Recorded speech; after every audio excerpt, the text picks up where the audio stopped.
is up? It is the Dice Tower Daily Chat. How's it going, everybody? So I decided everybody else has done one of these live by themselves. Tom's done it by himself. Z's done it by himself.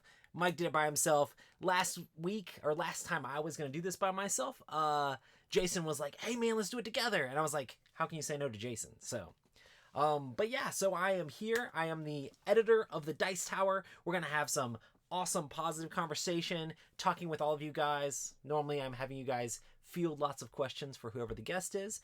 Today you get to ask me questions. So if you want to know anything about behind the scenes, I'll spoil all of Tom's deep dark secrets. No, fine. How editing stuff works, how running these live stream things work. If you have questions about 3D printing, or I pretend to design games, or anything about miniatures painting, anything like that, make sure to hit me up with all sorts of awesome questions. And of course, yes, I am back in the gaming closet, as Gator Dave always likes to make sure everybody knows. But yeah, I'm super excited to be here with everybody. But yeah, it's awesome. So let's get into it. I do see that William Garcia is here. He says, my man Roy. I didn't realize we had celebrities in the chat. William Garcia, celebrity. Awesome. Dude, man, Cobble and Fog for Unmatched is coming out soon. We definitely need to have a rematch whenever people are able to get back together again. So that would be a blast and a lot of fun. Let's see. Everybody's arguing about which order they came in the chat, which is hilarious. And then people are saying that people are late, and I don't think you can be late before something starts. But, yeah, let's see. Any questions? Nick says, Tiny Epic Pirates keeps whispering to me on Kickstarter. I keep pushing it away. My brain says I won't love it like I do other, like Tiny Epic Galaxies. But my heart puts my brain in a chokehold. Yeah, I'm super interested in Tiny Epic Pirates too. I used to do a lot of previews for their Kickstarters, but since I started working for the Dice Tower, I haven't done those anymore. But I really enjoy a lot of different Tiny Epic games. I like how they can fit a lot of punch in like a small box. I'm definitely interested to see how that plays. I think they said there's like a rondelle mechanic and stuff. I enjoy pick up and deliver, so maybe it'll be cool. I know that Mike backed it, and hopefully I'll get a chance to play it whenever it actually comes out. But hey, it's up to you. I know everybody says Galaxies is their favorite. I think Quest is still my favorite. So we'll see. Everybody's saying hi in the chat.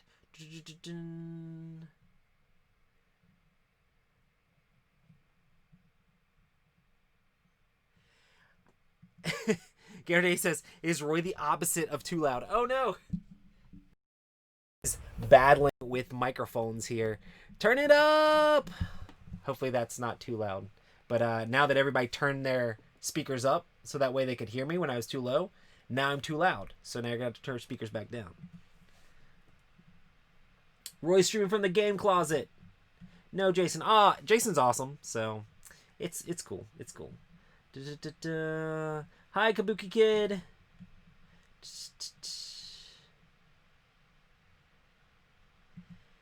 Did the missus make me shave the beard? No.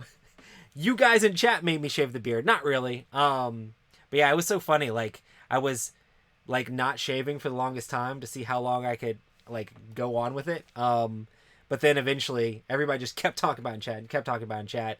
And then Travis and Corey both shaved their beard. And I'm like, I'm going to shave my beard too. And Corey was joking about how it's contagious and I shouldn't show anybody my shaven face, or else more people would want to shave their beards as well. And no beards are safe. So watch out. Are you using Adobe Premiere yet? I mean, I did use Adobe Premiere. Like, back before I started with the Dice Tower, I used Premiere Pro for almost everything. I used it for doing all my favorite game Friday and all that stuff. When we switched over to the Dice Tower, we used Final Cut there, which is our editing software, which is basically the Mac software. There's Adobe Premiere, which is the program that people use to edit videos normally in the Adobe Cloud. I still have the Adobe Cloud because I use Photoshop every single day, and I still use Premiere if I really want to dig in and do some different like in-depth intros and stuff like that, because I feel like it's better for making graphics and intros look really cool for Adobe Premiere stuff. Like the outro, like the main outro for the Dice Tower, I did a lot of that in Adobe Premiere just because there's more flexibility in that. But most of the stuff I do in Final Cut, seeing that it's easier to work with bulk and everything just snaps into place, and I can be like, okay, let me move this and change this and do all that sort of stuff. So it makes it a lot easier to make stuff happen. Yeah, let's see here. Let's see. It's relatively low.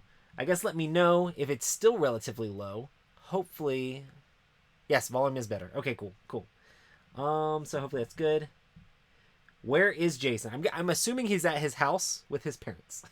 So, there's that. Corlu says they want to get the deluxe Tiny Epic Pirates. Yeah, I can't wait to see. Can't wait to see. Nick says, Roy, can you 3D print me a new haircut? I don't know that you can print like fine enough to make hair really happen. I think it would be really stiff. But if you wanted like a Lego looking haircut, or like one of those little Lego haircuts that just pop on, you could probably make that happen. There's probably STL files out there somewhere.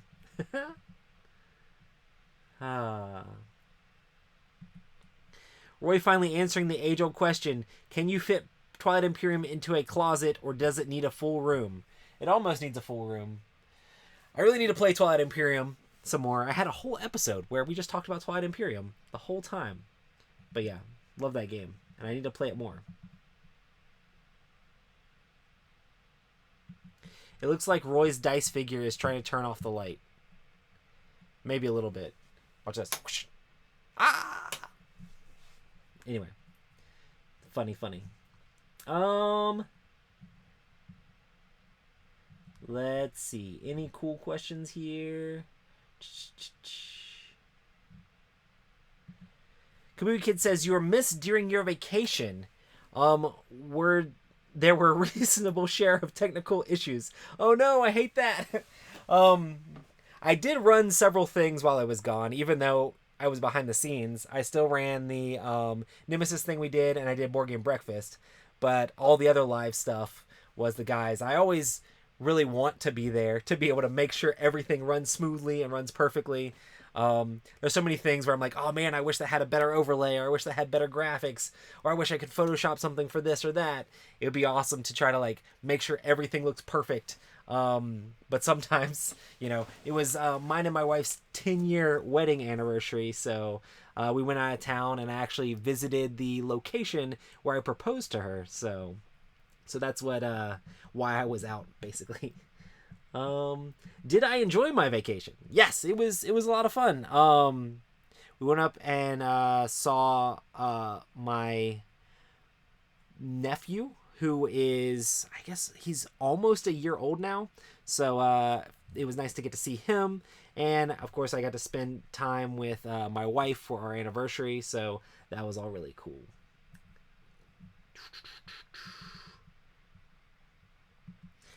Has HeroClix been replaced by anything else for you, and do you still play it? I think when Brian was on, we talked a little bit about HeroClix, but I occasionally still play it. I don't like collect HeroClix in any shape or form.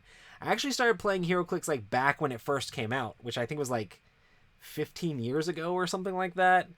And I've played it on and off for like a really long time. So I've never gotten rid of like all of my stuff. I've sold like a lot of my like more expensive pieces and stuff like that as time has gone by, but I normally have just like a collection of like well-known characters and with all the cards for them and several different maps, and me and my kids occasionally play. And I think that's kind of where it is at now.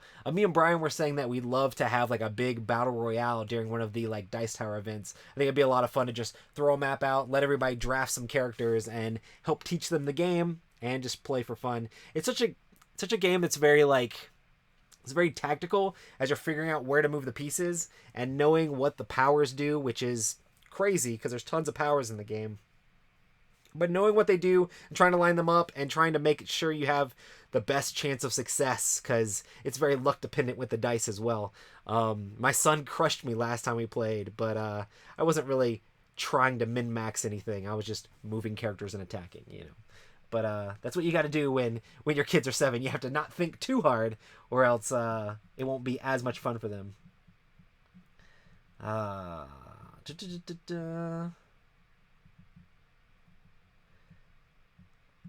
Roy, have you played Forgotten Waters yet?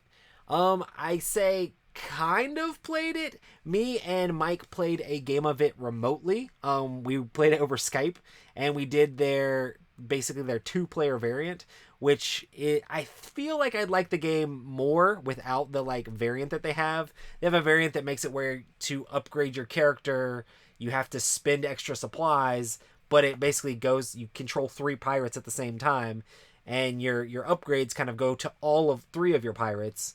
So it's kind of interesting, but then you just run out of supplies constantly. So it felt like we just never had enough supplies, which I guess is kind of how the game works anyway. But if you have more supplies, you can move faster, and you cannot get messed up as bad. I would really like to play the game again in a setting with like more people. I feel like that game would be a lot of fun with a lot of people. And man, the voice acting is crazy for that game. It's so good. They had professional voice actors do voice acting for it. They have the guy who does like Vegeta from Dragon Ball Z in it, which is crazy. And I actually got a chance to maybe participate in some dialogue for that, as well as my wife. So I'm still, if anybody out there ever plays Forgotten Waters and here's a snippet with me in it, write down that number so that way I can go into the app and see what it sounds like, because I haven't actually heard it in the actual app form. Let's see.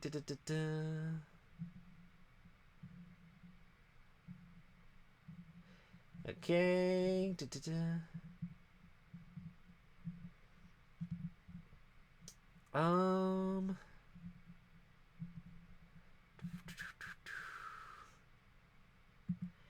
How is the weather there? Has a tropical storm affected you guys? It's definitely been raining a lot more. I was like, is this actually Florida? There's so much rain. Normally we get like rain real quick and then it goes away. But there's definitely been a lot more rain. So I'd say that tropical storm has affected us a little bit, but not too bad.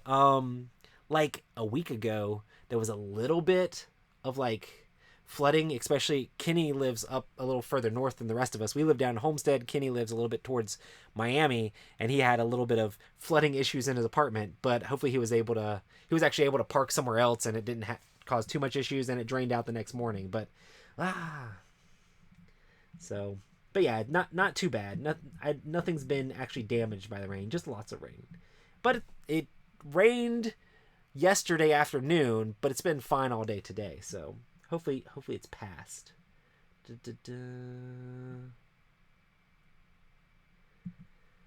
Oh man, what was your experience on the cruise like? Did you get to game or just lots of work? The cruise is actually pretty awesome. I feel like we do the least amount of work for a convention that we run at the retreat. We get to play lots and lots of games there. We just set stuff up and go. The cruise was a little bit more because we we all help manage the library, and we make sure a lot of different stuff is all in place, and we set up and tear down and all that stuff. But honestly, there's not much work at all. Like, we get lots of time to, I mean, it's mostly eating. I feel like the cruise is mostly eating, but we definitely got to play games. Me and my wife played several games with people. I got to play lots of other games. There's lots of games. I definitely ran shows on the cruise. That's another reason that the retreat is like super low key, is that we have things that we kind of do all together as a group, but I wouldn't consider them like shows that need like production. On the cruise, we do like game shows, which have PowerPoints, which are simple and easy to do.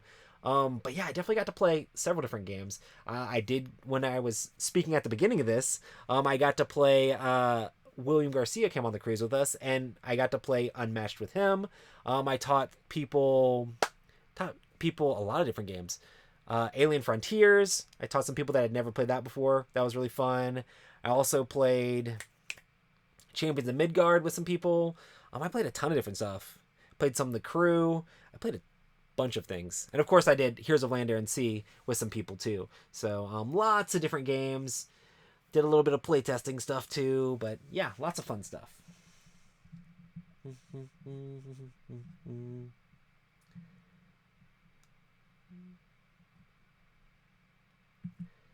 Awesome. The Mr. E says, what are your plans for the virtual Board Game Geek / Dice Tower Con? I'm super excited.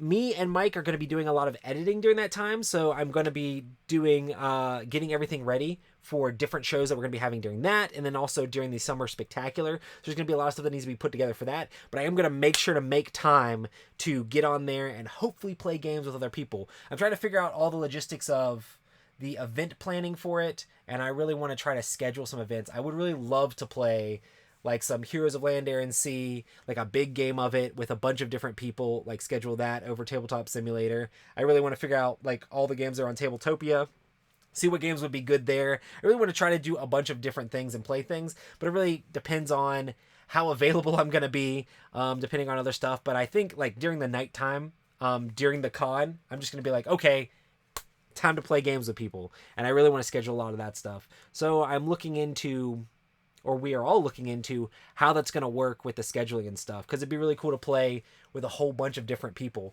Because we don't want to like put the schedule up and then like the same 4 people like book all of the events that we have with us. Like if I scheduled like a whole bunch of games of Heroes of Land, Air, and Sea, I don't want the same people in each game or whatever. Hopefully we can mix it up and play games with plethoras of people and lots of different people. But yeah, I'm hoping I get a chance to play. Man, I really want to play some Deception Murder in Hong Kong. That'd be awesome as well. But yeah, I have to figure out what games they have on the different systems that would work really good. But yeah, definitely playing games, but also continuing to edit lots of stuff to prepare for the next week as well. What's up, Roy? Did you live in the Greensboro area before moving to Florida? Yeah, I lived in Winston-Salem, kind of like the Kernersville, Winston-Salem area, and Greensboro. I lived right in that like triangle area for like quite a while. But yeah, so I did a lot of like the game group stuff there. I did a lot of different. We had like international tabletop days that we did, and there's several different meetup groups in those areas. And man, I used to run D&D games in Greensboro for like a long time. There was what was the place called? There was like a Hobbytown USA or whatever that had, they did a lot of 40K stuff there. And I was just reminiscing about this when I was up in Greensboro with like last week. And I was like, man, how did that all start? And I remember I was really big into D&D at the time. Ended up running a bunch of like starting up their encounters thing there at the store. So like every Wednesday night for like 2 years, I ran D&D games there in Greensboro. And I actually got a really big game group from that. I'm still friends with a lot of those people that I used to play D&D with back then. But then we started playing other stuff like Battlestar Galactica and other things like that. And just opened the world of board games to me. So I started having a lot of different game nights and going to different board game meetups and things like that. There's actually a convention in Kernersville called Recon that happens like twice a year. And I actually helped start that convention at the church I used to go to back there. And it's just a lot of fun, like a free event for people to come to and just play board games and just like a community thing. And it's been awesome because they do a lot of play to win stuff there. And there's actually, they had like a board game library. They might have given most of the games away, but when I moved to Miami, a lot of the games that I had that I wasn't taking with me, I donated to that convention. So technically, if you go to Recon, you might be able to play some of my old board games. That's kind of funny. But yeah, definitely had a lot of fun playing games in the Greensboro area before we moved to Florida. What is now the coolest thing you 3D printed?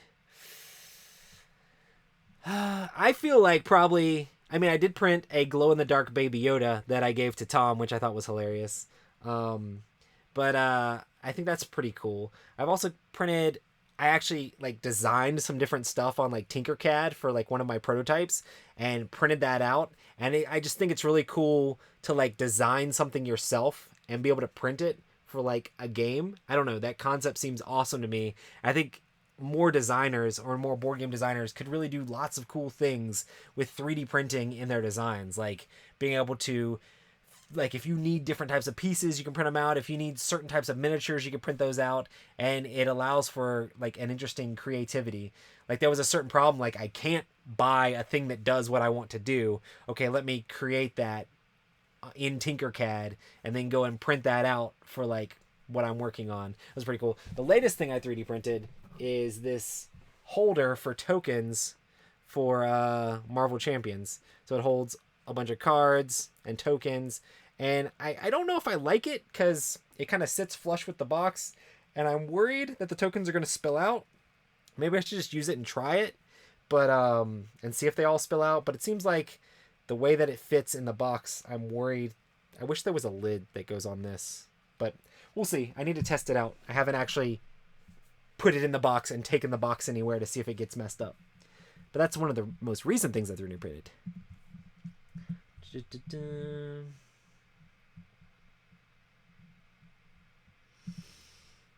Button Shy has a new 18 card worker placement challenge.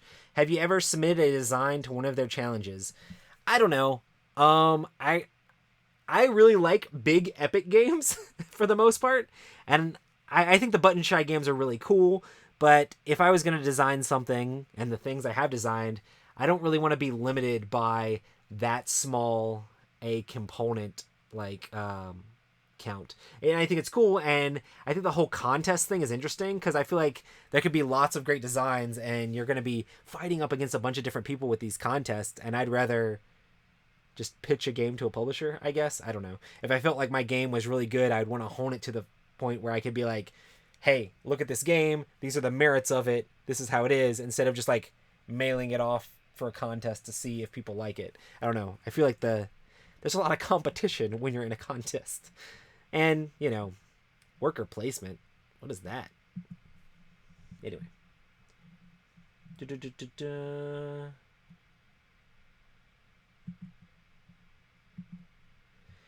Hey, Roy, do you guys have a 2020 Mac Pro desktop? No! You want to send me a Mac Pro desktop? Those things are ridiculously expensive. But no, we pretty much all use MacBooks of various ages in the studio with Final Cut, and we use Ecamm to stream our live streams, and we do just lots of different work on MacBooks.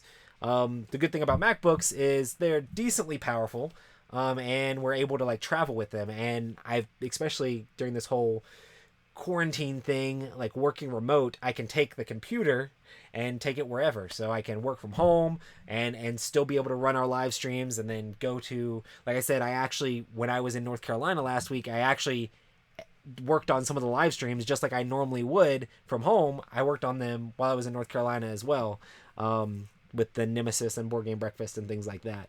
But yeah, so yeah, we don't have the crazy expensive Mac Pros. We're not like programming AI that we need that much power for. But I would like to render videos in like 2 seconds. That would be cool.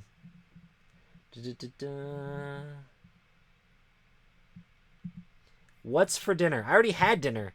I made tacos. So it was good. I actually had I think this was like the first time I ever, because Violet said, my daughter Violet, who is 6 years old, said she wanted to help make dinner. So I actually had her help get all of the stuff out of the cabinet and stir the pot, and like I had to be very careful because it's like, okay, the stove is hot. But it was kind of a fun experience. We made tacos together as a family, so that was kind of fun. But yeah, I made a video of her, like, I gave her just the can opener and a can and was like, here, open this. And she had no clue how it worked. And it was hilarious because she was trying to put the can opener on the can backwards. I don't know. I just found it amusing that I wasn't helping her and she was trying to figure out how to use the can opener, and it was completely wrong. But it was fun. It was fun. What is your favorite mini you've ever painted? Can you show it if it's nearby? I think most of my best painted minis are at the studio.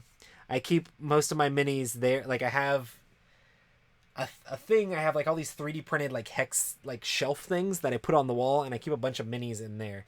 Probably either one of the monsters from Blood Rage or like the Godzilla like type creature from Rising Sun would probably be like one of my favorites. I think I probably the Godzilla from Rising Sun, just because I put like a water base and I like actually like molded a little ship out of clay and put that on the base and painted him up so it looks like he has like fire like in his stomach almost. I don't know. I really liked it, but I can't really show it. It'd take me forever to find a picture of it in my phone.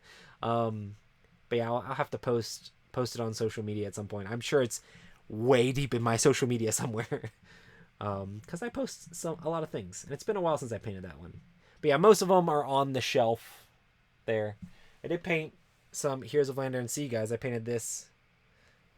You can't see him, but is the demon guy from Heroes of Lander and Sea. This guy, when you kill him, you get all the magic or whatever, and he lets you play spells easier. But he's definitely not my favorite that I painted. But just because I feel like I didn't do that great of a paint job on it.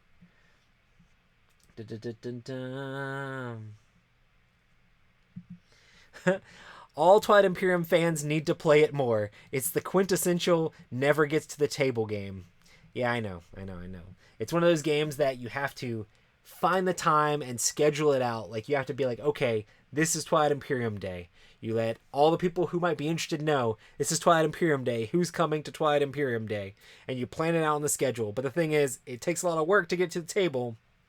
But the games of it that you have, you never forget. So it's definitely worth the time and effort to make it happen. How do I stop buying games and finding deals? One idea I had is just play older games for a long to pause the need to play new games. Yeah, it's always interesting. Like, there's always so many amazing games that keep coming out. It's like impossible to even play all of the great games that are coming out.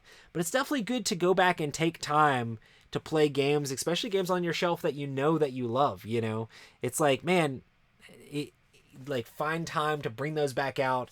Maybe share them with people that haven't played like one of your favorite games yet, and you've played it a ton of times, but it's always good to get those games back out. How do you stop buying them? I don't know. So, hopefully, in theory, we help people. I know people accuse us of being like, oh man, you made me buy this game and you made me buy that game. Hopefully, our reviews show you which games are good and not good, so you'll know whether you like it or not. The worst thing is to buy a game that you end up not liking, and then you end up having to get rid of it. So, hopefully, the Dice Tower reviews help you figure out what your tastes are, whether you agree with our opinions or not. Hopefully you can figure out, okay, I align with Tom here, or I align with Z here, and then you can figure out which games you like and will help you inform your purchases. That's the goal we try to do here.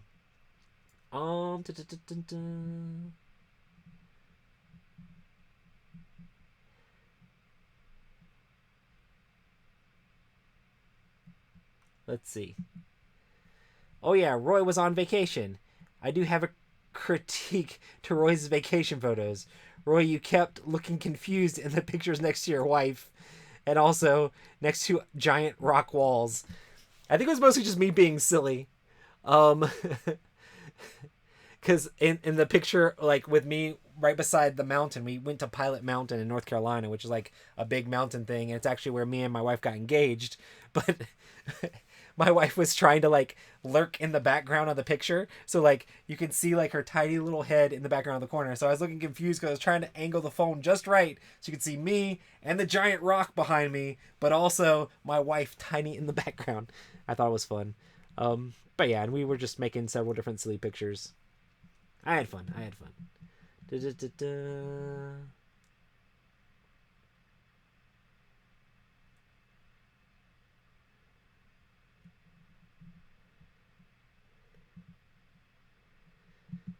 Kabuki Kid says, do you own or do you rent in Florida? Currently we rent, and we're trying to own. We're in the process of trying to actually buy a condo, because but rent in Miami is crazy. Miami is not one of the cheapest places to live in the world. I know there are more expensive places to live in the world, but Miami is definitely not cheap, especially compared to like back when we were in North Carolina. But we're trying to fix the rent situation and make it so we own. But you know, it's baby steps, baby steps. We've been down here a little bit more than a year, so we're trying to put everything back together. But we currently rent a condo.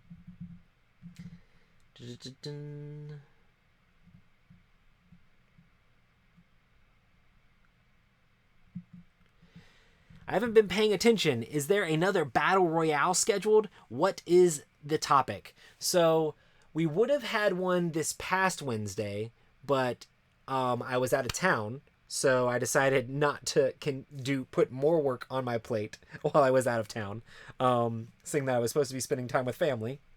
But this Wednesday, which is tomorrow, is crowd surfing. Thanks, James, for subscribing. And then after that should be another battle royale. But it'll be a little bit more mixed up in between there some, because there's also going to be other stuff going on with the virtual con with Board Game Geek and the Summer Spectacular. So things are going to get mixed up there as well. We should have another one next week. And I'm not 100% sure what the topic is.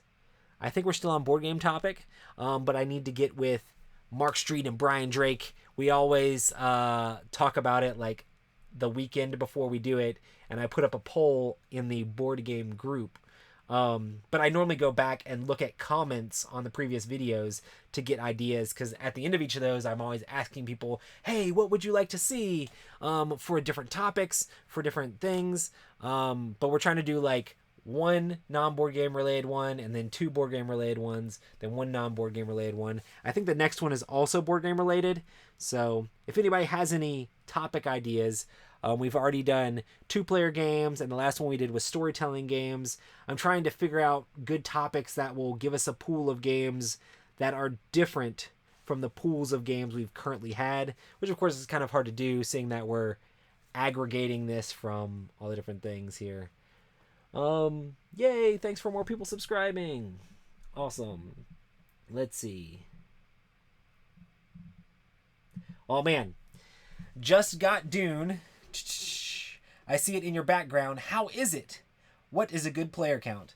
The thing about Dune is 6 players is best. It's one of those games, you can play it at lower player counts, but it's really awesome to play with the full variety of all of the different special abilities in the game. And I feel like unanimously, it's pretty much like people are like, you should try to play it at 6.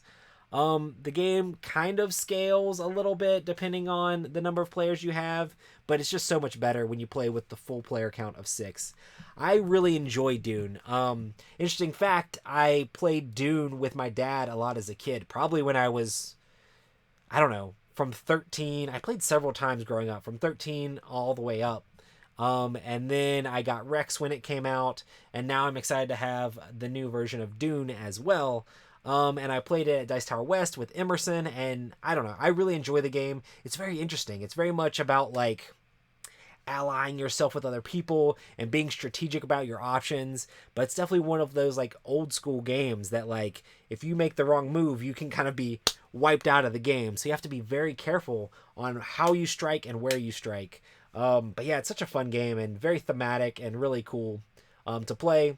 And I've had a blast playing it growing up, and I've bought basically every copy. I had the old school copy of it, like back when it was super expensive before the reprint came out, and I donated it to the Jack Vassal Memorial Auction because the cards in it were paper, and I couldn't justify playing a game that was worth $200 with paper cards. I was like, I can't touch the game. Let me give it away to somebody else who will enjoy the game as a collector's item, because I don't really collect board games.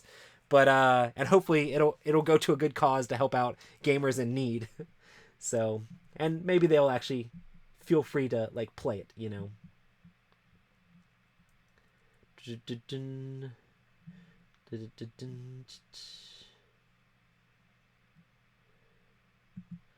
When you sign up for the virtual con, do you have to schedule all of your games up front?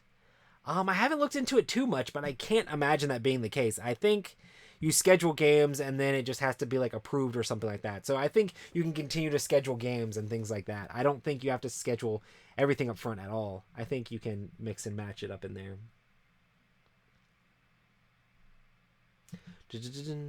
Roy, are you all using the polling system Tom has been using with Board Game Breakfast? It looks like it dynamically updates the results in real time without refreshing. I left most of the poll stuff to Mark Street because I was like, I'm putting all the graphics together. Your job is to do the poll thing. And I thought Tom was just using straw poll, which is very similar to what we were using. I'm not quite sure. I'll have to look into that. But yeah, I'll have to see if it's actually something different than the same thing we're using. I'm not 100% sure. But yeah, we'll figure it out.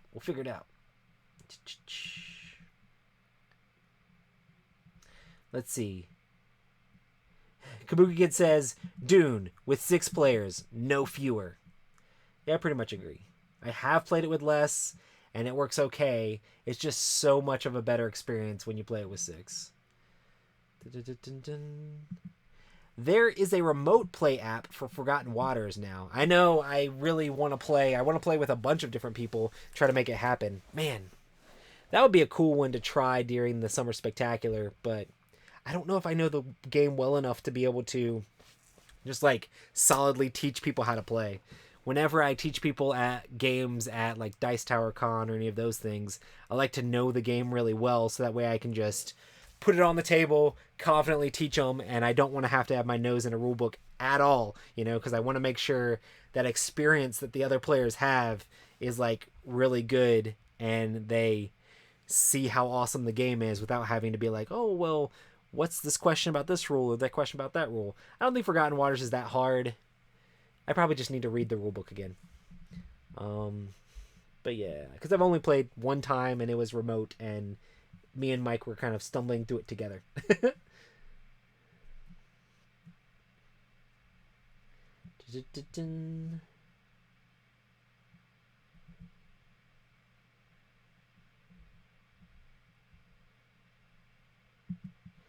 Jordan asks, Roy, have you found any new bands or albums this year that you've been digging? I don't know. I don't really... It's strange to say I don't really listen to a whole lot of like new music.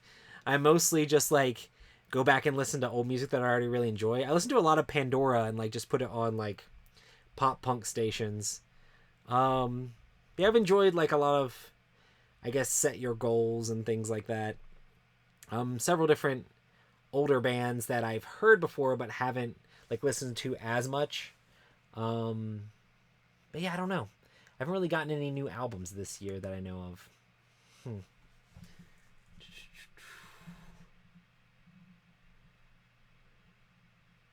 What? I just finished making a foamcore insert for Heroes of Land, Air, and Sea. Is there any game you would play more if it had a great insert? And a game that you would play less without an insert? Man. Yeah, Heroes of Land, Air, and Sea definitely needs a good insert. I would love to have something... I don't know if it's possible. I would love to have something that could fit everything into one box. So let me know if yours actually fits all in one box, or if you're doing like an insert for like the base set and then an insert for the other expansions. But yeah, that's awesome. I don't know if the insert would make me play a game more or less. I think it is cool when you have inserts that help you set up the game faster. That's definitely awesome. But yeah, I haven't bought a ton of inserts in the past. I actually have a Zaya insert that I still need to build. I just haven't had the time. I've been out of town, all sorts of different stuff. I got an awesome Zaya insert from... This is the same one we have in the Dice Tower library. This is from the Meepo Realty guys. This insert is awesome. I just need to get some wood glue or super glue and find the time to put it together.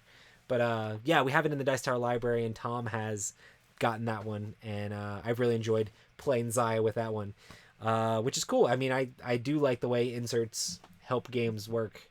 I'm trying to figure out a storage solution for my my Marvel Champions, because basically the whole box is almost full at this point, and I need to either A, I don't really want to get an insert for this box because it's almost full, you know?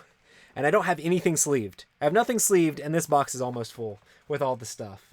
So I need to, I think I might go to that whole artist box that people do, the artist box, and they have an insert that stuff fits in.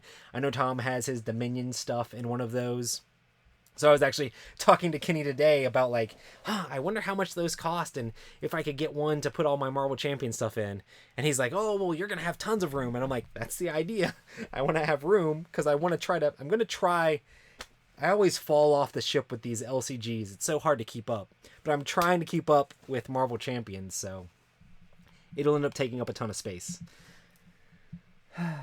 Let's see. See, Gator Dave knows what's going on. The rain stunk this weekend. Yeah, so much rain.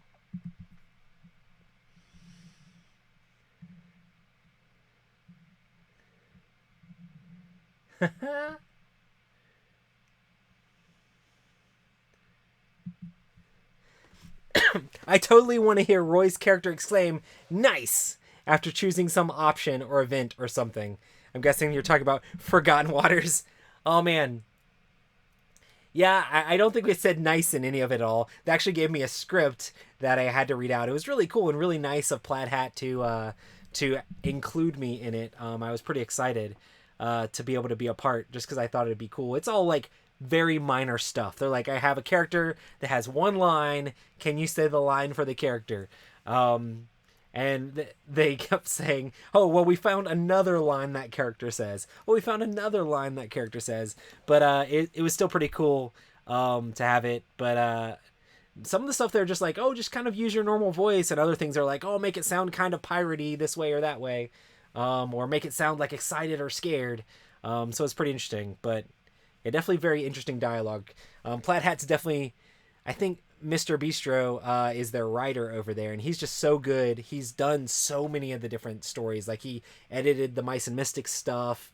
Like, so many of their games just have this rich story and flavor, and it's just awesome to see how that stuff comes together in a game. So I'm definitely excited to play more Forgotten Waters, because we died when me and Mike played, so I need to see more of the story.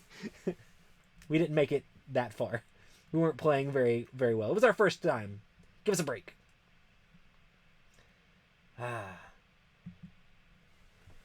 Do you know how many games you have played? I don't know. I don't like track my games at all. I know I've played a lot of games, but I also try to actively avoid games that I don't think that I'm going to enjoy. I think that's why I'm such a big fan. I was a big fan of the Dice Tower before I started joining in and became a part of the Dice Tower, was the fact that I would rigorously watch reviews of stuff to try to figure out if a game was a game I was actually interested in, and like be excited about the ones I knew that I would love and just pass on the ones that were just kind of like, I'm not that interested in it. But I've definitely played all sorts of different varieties of games, but I have no clue how many I've played. I know it's in the hundreds, but I don't know. I guess it has to be way more than that. I played a lot of games, but I don't know the exact number. I know some people use like the board game stats and stuff like that to track their plays and all that stuff. It just seems like so much work to me. I don't want to like fill out a spreadsheet each time I play a game. I just want to enjoy playing with the people I'm playing with. Dun-dun-dun-dun-dun. Pronunciation test. How do you say espresso? Dun-dun-dun-dun. Your quick thoughts on Cthulhu Death May Die. I think both Z and Mike liked the game more than I did. I thought the game was fine. I kind of put it in the same bucket as like Zombicide and Zombicide Black Plague. I don't know, everybody always says that I'm the Ameritrash guy and, oh, Roy likes Ameritrash and thematic games and stuff like that. I like thematic games, but I like my games to give me like interesting choices and things to think about when I play. And Cthulhu Death May Die was fine, but it definitely didn't give me interesting choices while I played the game. It's very much like a move forward into the room and attack. I didn't even really feel like there was much of a mystery about what was going on or what your goal was. I think for me, I thought about backing the game when it was on Kickstarter, and I actually had pledged for it. But I had everything from Mansions of Madness. I have everything from Mansions of Madness, and I've kept super up to date with it. And I'm like, this looks like Mansions of Madness with like way better minis. But the more like I looked at the gameplay, it was just very much like you have a character, they have stats, they have some abilities, but you roll dice and you kind of do it. There's not a ton of choices that are super meaningful in the game for me. I know that's interesting to say, but like you choose what thing you upgrade on your character as your madness goes up. You choose which room you're going into, but you can't like sneak away from the bad guys. They chase you when you move. There's not one like grand mystery that you're kind of uncovering. I think Mansions of Madness spoiled me just because I love that game so much. Like the first time you play a scenario, you don't really know what your objective is. And you're trying to uncover clues and you're not sure you don't have time to look at everything. And you're trying to figure out which thing should I look at based off of what's happening in the story. And it's like this crazy mystery. It's not, I wouldn't say it's like an escape room or anything like that, but it gives you a little bit of that vibe of like, okay, we got to go over here and solve this puzzle, open this thing up, and okay, now we have the key. And he said the key goes to the third room on the left or to the lobby, which is at the east part of the mansion. And you're like, okay, I got to go over here. And the key goes here. Okay, we unlock the key. Oh man, they're doing a ritual in that room. Oh man, we got to get in there and stop that ritual. Oh no, the ritual summoned a giant bad guy over here. We gotta I don't know. There's so much more going on in Mansions of Madness. I feel like it spoiled Cthulhu Death May Die for me just because it's simple, straightforward. You can turn your brain off, move forward, roll dice, see if you hit, and most of the time you won't, and you just go insane. But yeah, I think the game's fine. Like if you like the game, that's awesome, and you can like any game you want. I just really enjoy thematic games that are just feel more hybridy or make me have really interesting choices. I have the same problem with Zombicide stuff. But yeah. That was a long answer. Express O.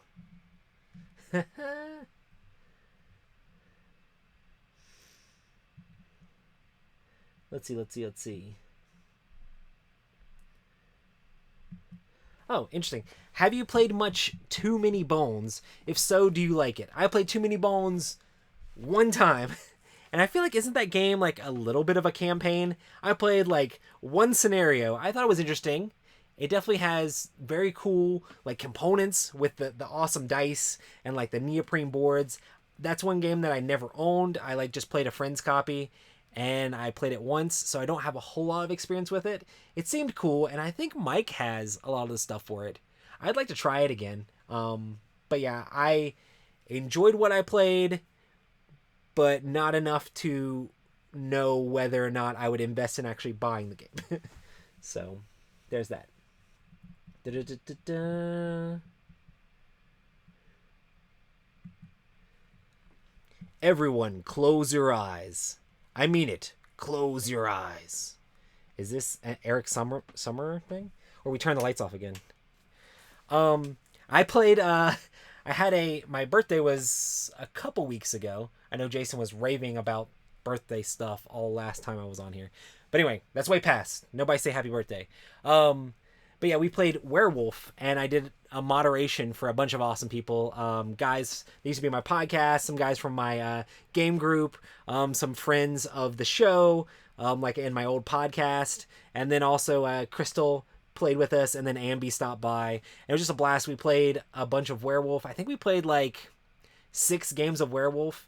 And I was the moderator the whole time, and I just gave everybody out their roles, and we did it all remotely over Skype, and it was a lot of fun just because I'd be like, all right, close your eyes. And it was just cool to see how the different players interacted with each other and how the different roles made different things happen and everybody accusing each other. I don't know. I actually really enjoy moderating Werewolf. Like I did all of Werewolf Legacy. I like moderated the whole thing for that. It's just fun. I enjoy Werewolf. I think it's fun. It's cool to see how people accuse each other, backstab each other, and all that stuff. Let's see.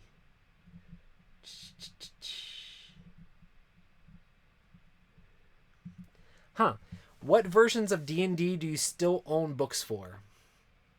I don't think I have any more 3.5 stuff. I might still have like the player's handbook for 3.5. I have almost everything for 4th edition. I know a lot of people hate on 4th edition, but I played Gamma World when I was growing up, which is like the post-apocalyptic crazy mutant version of D&D, and my dad taught us that growing up from like the age of 12 to the age of 18. And then after I moved out of the house is when I actually I knew what D&D was, sort of, but I had friends and coworkers that played D&D, and they got me on 4th edition. I ended up playing a ton of 4th edition with them, and then ended up running 4th edition at the game store for Encounters for like 2 years. Yeah, I enjoyed 4th edition. It's definitely different D&D. Like, it's D&D mixed with a tactical board game. So people who are like D&D theater of the mind or role-playing purist hated that they made it with these power cards and the fact that it felt like a tactical game as opposed to like a pure role-playing experience. But me enjoying board games so much and enjoying miniatures games so much, I actually really enjoyed 4th edition and had a lot of fun with it. We definitely had some guys that were very much like min-max to the max and be able to wreck everybody. But it was fun. You can still add as much role-playing into the game as you want. I mean, it's all based around your DM and how they're running the game. But I have a lot of the 5th edition stuff, but I haven't been able to play the 5th edition stuff that much. My old podcast, we ran a campaign for 5th edition, and we ran through one whole cycle where I DM'd it, and then we had a friend who DM'd it. I think it's still on my old YouTube channel, but yeah, I really enjoy 5th edition stuff now, and I definitely think 5th edition is superior to 4th, but I didn't hate 4th back in the day. And 5th edition's way easier to play remotely, because you don't have to be like, attack somebody who's 4 squares away. Well, what does that mean? Oh, it's 20 feet, but it's harder to do when you're on a grid map.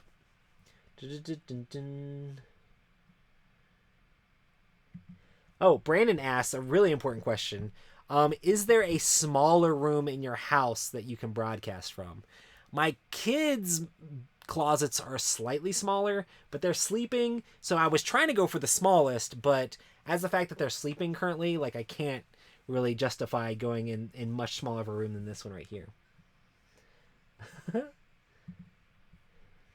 If you could only have/play one, would you play Nemesis or Lockdown? I never actually played the regular Nemesis, and I ran the stream for the guys as they played Lockdown. I thought that they were basically the same game. I guess one is in a spaceship, and the other is on the ground. I guess it's supposed to be like on Mars, sort of. I don't know. I think Lockdown was pretty cool. I guess I like the fact that not only are there pods that you can escape from, but there's also like a Mars rover where you're trying to get to like a little bunker. I thought that was really cool. And the fact that I think that they have like a miniature for the rover now and all that stuff. But yeah, the game looked really cool. It definitely seems like a game that you could like have good or bad games of it. Like if you played the game and the queen came out and just immediately killed you, I feel like the game would be kind of wrecked from there on out. But I think there were definitely some really cool, interesting concepts in the game, and I really liked how it like handled like the whole noise situation and when the bad guys came out, because you could try to figure out which rooms you wanted to go to and mitigate it.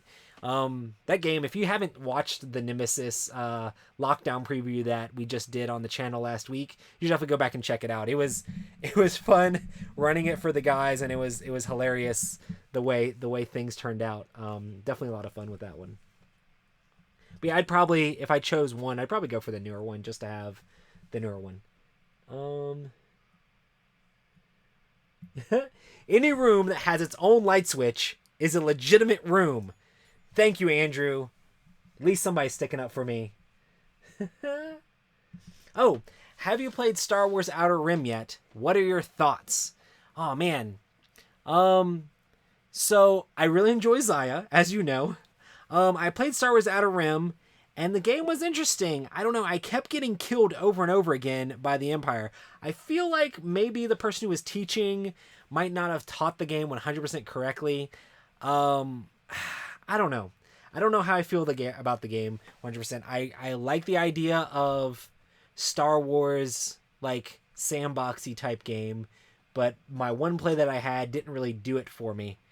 So I would be interested in trying it again and hopefully get all the rules right. I'm not sure that we played everything correctly the time that we played it, which is rough. I mean, that's another reason why when I play games, I want to make sure like we know the rules and we're playing right, so that way we have a good experience, you know. Oh man. Nathan says, do you have any experience with resin printers? I'm considering jumping in. I don't have any experience with them. I've definitely watched videos of them and know kind of how they work. Of course, they have like the resin and they do like laser printing. I know you can get really good prints with resin printers. I also know you're dealing with resin chemicals and resin cleanup that you have to have like respirators and gloves and all that stuff for. I use PLA printers that just print like the plastic strings. It's basically like a giant hot glue gun. So it's much easier to work with and you don't have to be as worried about fumes and things like that in your house. I think resin's really cool and you can make really, really nice miniatures, but I feel like I'm not 100% sure if the hassle justifies the quality, but I guess it depends on what you want to do. If you want to print out like really fine detailed D&D miniatures, resin would be cool, you know, if you're trying to print out something that looks really good. If you're trying to do like terrain or dice towers or bigger things like that, probably going with a regular 3D printer that just does plastic as opposed to like the liquid resin would probably be a lot easier. Or you could just do both because there's people that do that too. But yeah, I don't have actual experience hands-on, but I have watched lots of videos and stuff like that. Nick says, hey, Ellen and Randy. Who are they? I don't know who Ellen and Randy are. What? Hearts and Wavies. What is this? Ellen, what's going on? Nice. Oh man, I am way behind in questions. Whoa. I didn't realize how much the chat would be going crazy. I guess I was talking a lot. I'm not sure. Sure, when I go down like this, it's because I'm trying to read the little comments in the corner to figure out.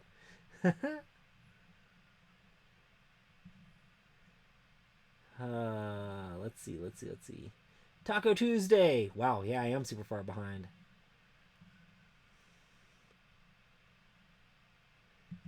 Oh man, when you play Marvel Champions, do you deck build or play with the starter decks? I do both. So normally I will get the pack and I will play with just the starter deck, the way it comes in the package without changing anything at all, and see how that does. I won't play like anything that's too difficult with that. I just want to normally just test against like basic Rhino first, just to understand the power level of every character. But then definitely after I've played it a couple times with the base set, I'm like, okay, cool. How can I tweak this or change this or do different stuff? I've done a lot of tweaking and deck building within the same aspect. I've done a little bit of like changing up, especially with the core set characters. I've definitely deck built and switched out different aspects with different characters. But a lot of the characters work really well in the aspects that they come in the deck with. And sometimes they have really good cards in that aspect that work with them. So it's like, man, I need other really good cards that work well with this character to make it work properly. But yeah, I definitely do both. I definitely, when I do reviews for them, I definitely play the deck as is and then think about like what I would change in or out, and how the deck would work all together. But after I've finished the review, then it's like, okay, cool, I can deck build, I can change this up. I don't have to keep all the cards together to show off the specific cards that come with this character. And I can change things out. I'm definitely super excited.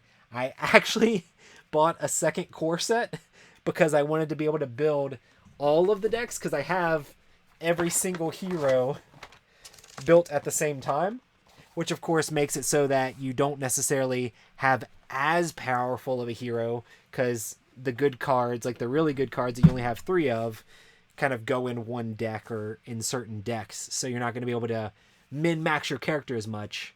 I know there's a lot of people that play on the different heroic levels. They're like, oh, I'm playing this character on heroic 2, and I'm going to try to beat this guy on a heroic 3, which is just madness. And anybody who plays Marvel Champions, what that means is when you draw a threat card, the heroic level is how many extra threat cards you draw during that step in the phase. And the threat cards are like the main bad things that come out and hurt you in the game. So it's basically like if you were playing Shadows over Camelot, at the end of each turn, drawing extra bad cards, you know. So it definitely ramps up the difficulty of the game. Since I kind of have all of my decks built, but at the same time, and they're not like min-maxed, like to the T, which I could do, but then I wouldn't be able to build all the decks at the same time. So yes, I play and I deck build. I just don't min-max them by having like one deck that is the best, that I used all of the cards from that aspect.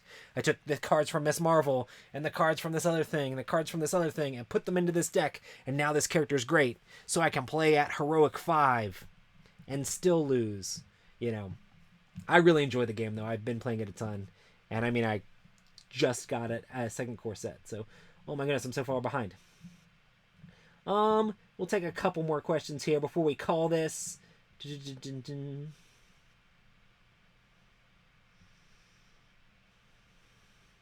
Huh, that's an interesting question.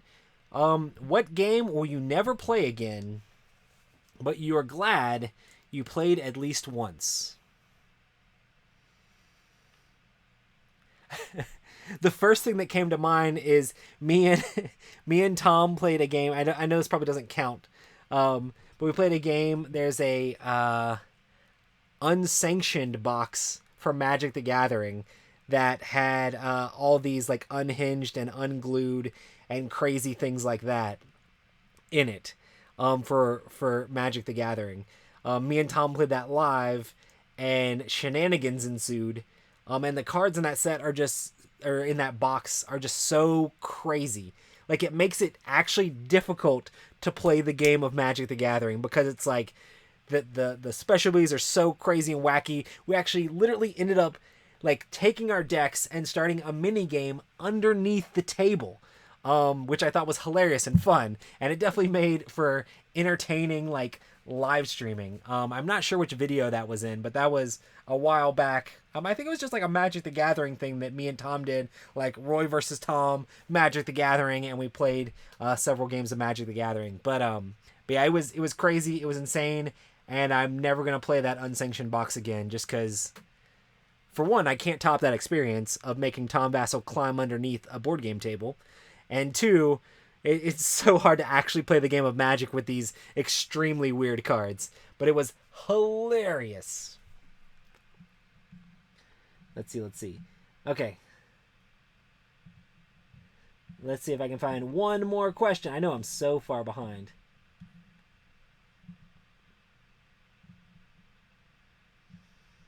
Oh, here you go. Let's end on a negative one. No, I'm just kidding. I made the mistake of buying Discover Lands Unknown. Would you say, what would you say is your worst game purchase? I also bought Discover Lands Unknown, and I'm using it for prototype pieces currently. I spray painted the box a different color because I no longer have that game in its current form. Ah, man, that game made me so sad because I was excited about it. I went out and bought it like the first day it came out.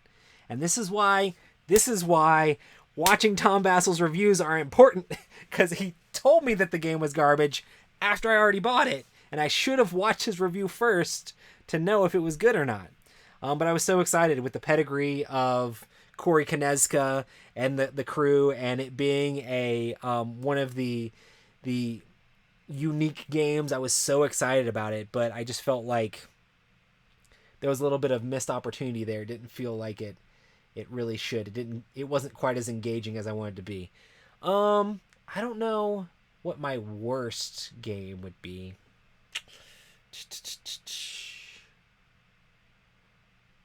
Yeah, I don't know. I'm not sure. That might have to be it too. But yeah, watch your reviews. Pay attention. I mean, whether you agree with the person who's reviewing it or not, at least you can check out and see what the game plays like and looks like before you actually put down your hard-earned cash. Oh man, our family plays games. If you're still here, hi. I want a fist bump. Our family plays games. Yeah. Super excited to do more stuff with you guys. Awesome. Gare Dave says, I thought crowd surfing was today. So what happened was, today is the 9th, and tomorrow is the 10th. Remember, that's how it is. But yeah, crowd surfing is going to be tomorrow live, and I'm super excited. We're going to have crowd surfing, and we're going to talk about Kickstarter stuff. I'm not going to be there. I'm going to be running it, so... but you'll see Mike and Tom, I think, and it'll be lots of fun. Well, yeah. Well, thanks everybody for joining me tonight. It's been a ton of fun. It's crazy how fast the time went by. There were so many questions I didn't get to. You're all so amazing. Thanks so much for sticking by and coming and asking tons of different stuff. Y'all are all the best. It's definitely been fun hanging out with you.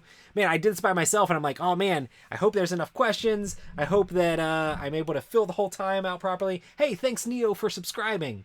But yeah, it's it went by so fast, and thanks everybody for all the support you guys have for the Dice Tower. It's always fun being behind the scenes and editing and seeing chat fly by and so many people show up to all these live things. I hope everybody is doing well and staying safe. You're all the best, and thank you for all the support you guys give us. You're the best, and you're great. And hey, I'll see you in the next thing.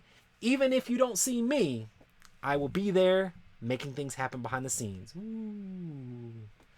All right. Thanks, everybody. Bye.